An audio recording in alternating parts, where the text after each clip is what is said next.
Hey garden friends! Today I wanted to talk briefly about seeds and looking for them in your garden. Seeds come in a lot of different ways on plants.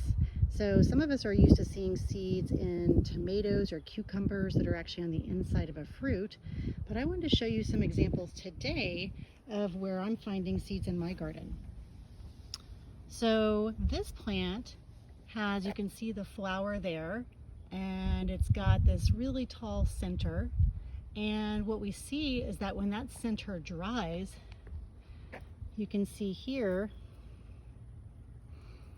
that if we sort of rub on it a little bit, we're seeing the seeds of that plant.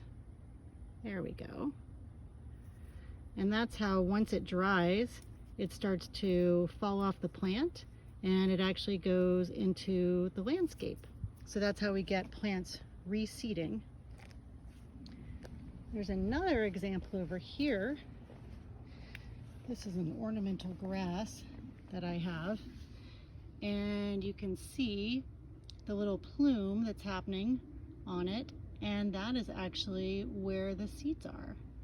So hopefully those fall off and make some more of that fantastic seed. And you can see some of the seed heads we just looked at on the Mexican hat bush right here. And there's one more type of seed I'll show you.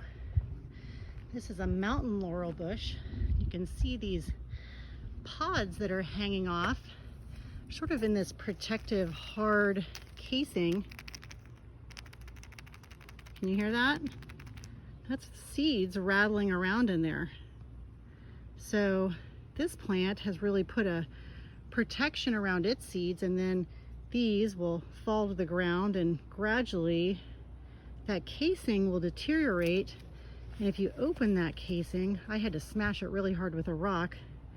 That is actually the seed of the mountain laurel.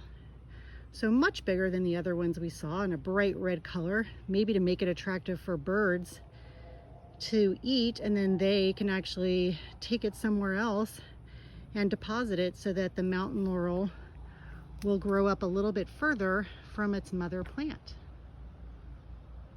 So look for seeds in your garden. See if you can find some different sizes, different shapes and colors. Go on a seed hunt. See what you can find.